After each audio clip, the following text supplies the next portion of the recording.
Hello everybody, welcome to the Joel Homer Show, where today I review LEGO set 10277, the Crocodile Locomotive with 1,271 pieces.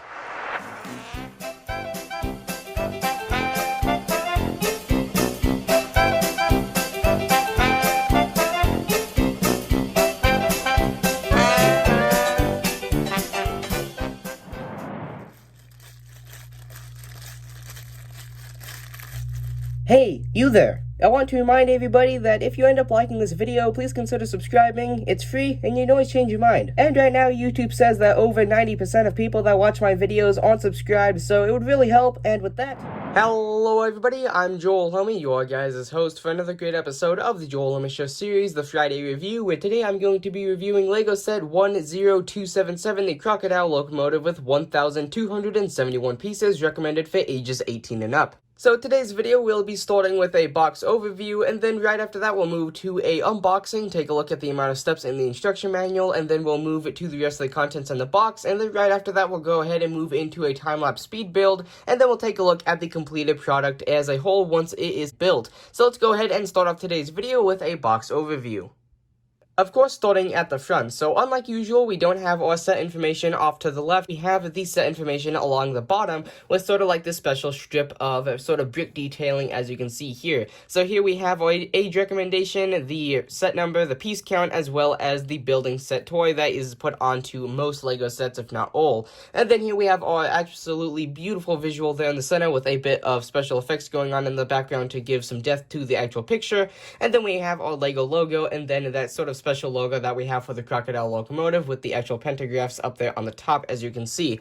And then moving to the back of the box, we have some more great visuals. Like here you can actually see we have sort of like a diagram with some measurements of both how tall and how long the locomotive is. And then off to the left we have a different picture from a different angle to get to see a little bit of the different parts of the locomotive. And then here we have a little advertisement for how you can actually add in the power up, which is sort of like Power Functions 2.0, into this locomotive to actually be able to put it on a standardized LEGO track and actually be able to haul around all types of LEGO cores and things like that. Well, this is all operating under its own power. And then for the top, bottom, and right and left side of the box, I'll quickly do a pause and read segment. Well, as quickly as I can considering the size of this box. So here is the top with your actual size off to the right there with another visual. And then here is the bottom of the box, of which you have your proof of purchase in the bottom right. Once again with all of that sort of brick detailing right there. And then here is the right side of the box, which here you can see we have Crocodile Locomotive in some different languages, as well as some text if you would like to pause and read right there. And then here is the left side of the box here, once again with another visual from a different angle. And then to open up this box, all you actually need to do is take a look at the back, where you can actually find 4 pieces of tape, 2 located on the left side of the box and 2 located on the right side. Or if you were viewing the box from the front, this would actually be the right and this would be the left, of course. So for today's video, I'm just going to simply cut these, just so that I have a low risk of actually damaging the box in any way. So first cutting these on the left side of the box, or rather the right side of the box, as we can actually see the box right now. We can go ahead and open up these flaps as usual and dump out the contents on the inside. So dumping out the contents, so you can actually see we have all of our bags. And at this point, you can throw away the box if you like, but I would recommend you don't, as this is sort of like a special LEGO set.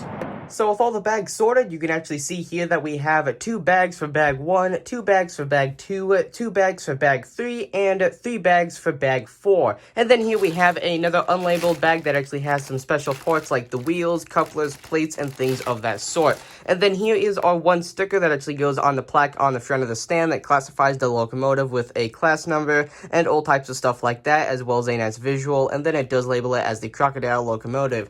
And then in the instruction manual, we have 128 pages, but we actually have a closer to, I believe, if I can actually get to the correct page here, we can actually take a look at the grand total of steps, which is actually 174. But as you can see, there is another part of this instruction manual which actually does show you how to install all of the power up features or the Power Functions 2.0 if you decided to do so. But I will not be doing that for today's video. I'll just be building the set without the powered up, and we'll go ahead and take a detailed review at the actual set. So enough for me talking, let's go ahead and get into a time-lapse speed build and see how this Crocodile Locomotive turns out in the end.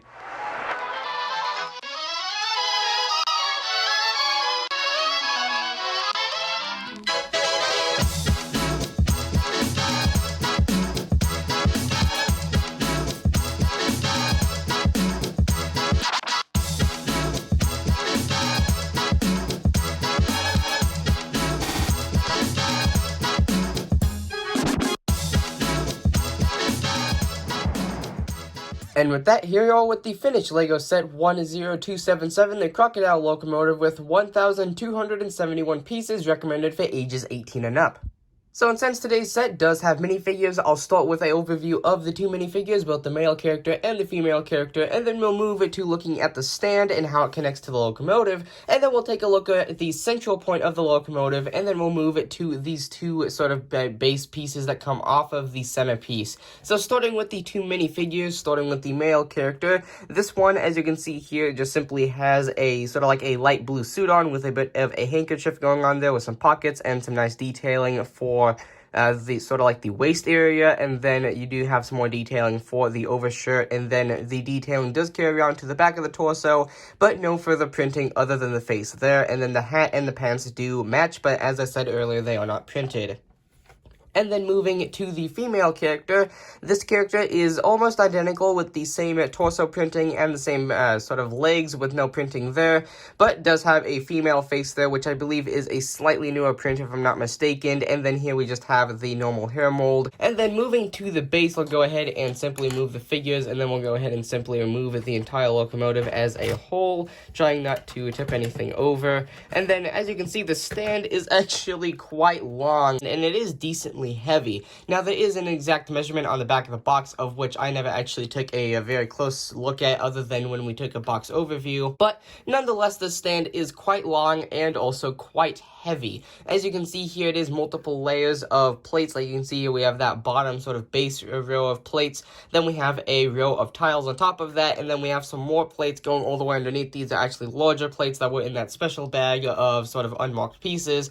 And then here we have the sort of custom railroad ties that are actually in brown rather than the normal gray with Lego track. And then we do have two 1x4s here that you can see that actually do attach to the locomotive. It seems like the locomotive itself actually picked one of those up, and as you can see, those actually do clip onto some places on the track that do actually accept those, rather than actually being sort of down here where they would actually be too low to pick up the locomotive. But anyway, the most interesting part about the stand is probably this little sticker here. As you can see, this is sort of done on one of those ramp pieces that you get in normal city sets, and as you can see here, it says a Crocodile Locomotive, Class CE 6/82, and then it has a bunch more information there, like country of origin, Switzerland, power, electric, was 1,650, and then you have a bunch more of classification sort of numbers there, and then years in service, it went from 1919 to 1986, I believe that says, yeah, and then you have a very nice visual there, and then that simply clips on to the stand itself,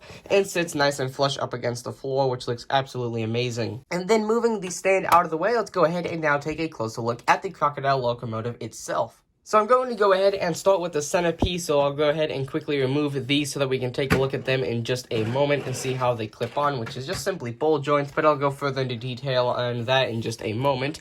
But this is the central point of the Crocodile Locomotive. As you can see here, it is a decently heavy build. It's not as heavy as it could be currently because I don't have Power Functions 2.0 or Power to Up put into this unit yet. But anyway, as you can see here, we're going to start at the bottom and move our way to the top where the pentographs are. So here we have a bit of sort of coverage and printing for some of the sort of drivetrain on the inside. Like you can see, if I were to remove this, you can actually see that we can see a bit of the drivetrain actually popping out there, but luckily that is hidden by that piece. And then we have two sort of pieces that I've never really seen used in this way before. These are actually two of sort of like the bike handles actually used as brakes, which would be sort of like brakes for the wheels, as you can see there. And luckily you don't have to fidget around with these any. You can actually press them all the way up against the main frame of the build, and they have just enough room to not actually touch the wheels. And since this is going to be the drive unit, if you actually sort of apply the Power Functions 2.0 to this, you would actually need to have a bunch of traction for how big this locomotive is, as it is quite heavy when you have both of these bits put onto either side. But nonetheless, we do have traction tires on all four of the wheels here, and then on the underneath you can kind of see some of the drivetrain functioning under there. Then on either side of the build at the the front and the back. Technically speaking, and since the front and the back of this locomotive are very similar, we do have the male end of the ball joint, and on these ends we have the female end. You can simply clip those together, and that is what actually connects all of these up. And then, might I mention, there is quite a large gap between the two pieces. That's actually an entire sort of a brick wide. Like if you were to put a 1x2 in there, that is actually a full brick in sort of like gap there, which does look kind of odd, but I'm not going to end up fixing that myself, as I don't really find it too annoying, but I did notice it. And then here we have the front window, or I guess the back window, whichever you want to call it. As you can see here, this is actually using some of those window pieces from one of the older sort of blue freight train Lego sets that came out quite a while back, but this is molded in brown, and then has a bit of a custom build to actually go along the bottom. As you can see here, that's actually done in some different sort of pieces and a bit of a different style. And then those just simply clamp on to actually sort of blend in with the window and hide all of the inner controls. And then on the side here, we have some ladders going up to what presumably would usually be a door, but this actually does not open up, sadly. And then we have some vents in between, or actually on either side of a printed 2x4 tile that actually has the set number and the class name of the locomotive. And then we have another print there with some more information, of which I can't actually read that on the camera, but it looks like it says 128 tons, and then you have some other information there, of which I'm actually not sure as to what it's supposed to mean.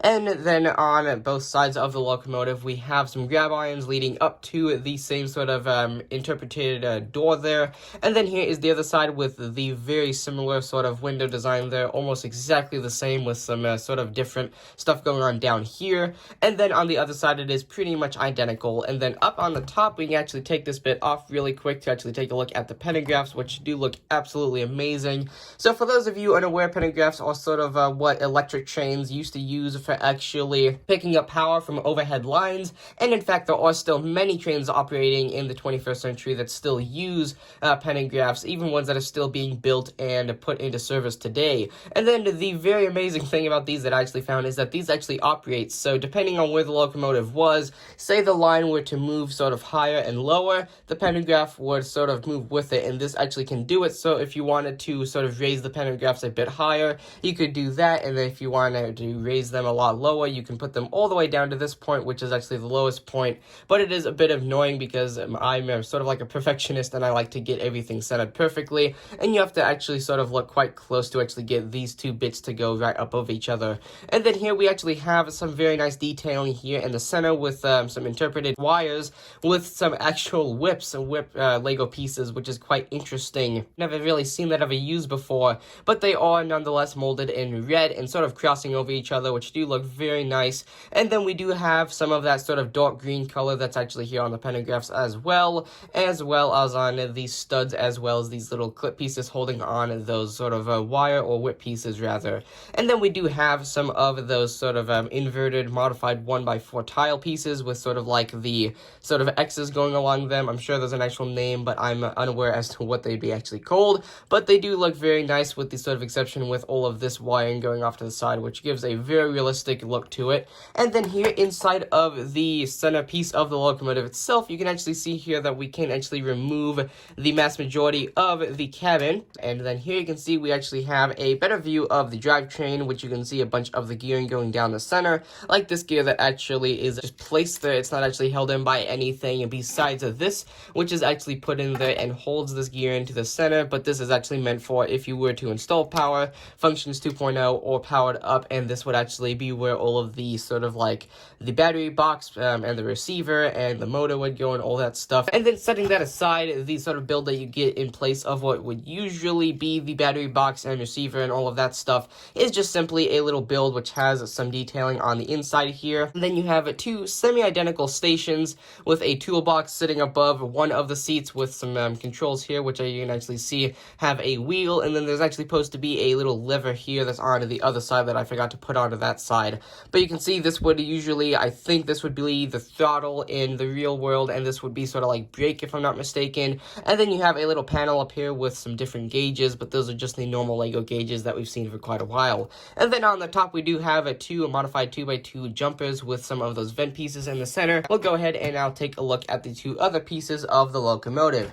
But I'm actually going to only take a look at one, as they are actually identical, but of course being inverted for when they're actually placed on the locomotive. So here is one of the two halves that you get for the two sides of the locomotive. So as you can see here on presumably the front or the back, we have a bunch of sort of headlights or lights in general. Then we have some sort of grab irons going along the front here. I guess you could just call them railings. And then we have one here that actually looks really nice in the center that is actually just sort of like a flag piece that's put going vertical rather than horizontal. And then we have a light that is peeking up right above that. And then here we have the other front traveling sort of truck that actually has the coupler on it, as well as some hot dogs that are actually molded in black, which sounds very interesting. But here they're actually used for presumably representing brake lines that actually run down to the buffers here, which is quite interesting. I've never seen that done before, but nonetheless, that is quite a nice detail for this locomotive. And then we do have some ladders going up to what would presumably be a sort of like a spot to stand here once again. And then the mass majority of the upper build here does match the center point of the locomotive being all brown.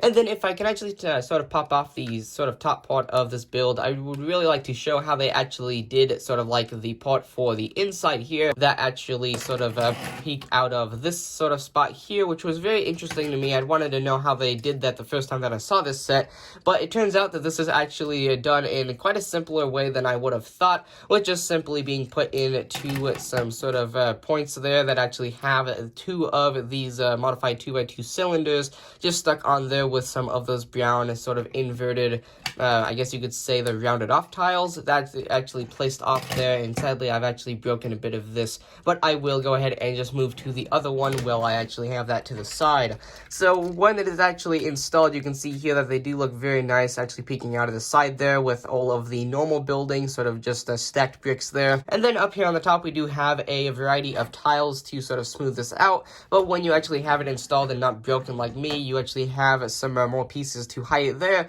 And then mention these pieces that actually are sort of at a slope, but on the inside are actually done in quite a simple way, just being held on by that sort of there's a little bit of a setup going on in here, which you can actually sort of see here. This is actually the part that is peeking up there with those two 1x2s. Then this is actually simply done through a bit of a build there. You can kind of see that red piece in there that is actually responsible for holding up these pieces at an angle, but nonetheless, there is very nice looking when they're actually put on. But anyway, with all that being said, there is the Joel Homie Show review of LEGO set 10277, the Crocodile Locomotive with 1,271 pieces, recommended for 18 ages and up. So with that being said, if you guys enjoyed today's video,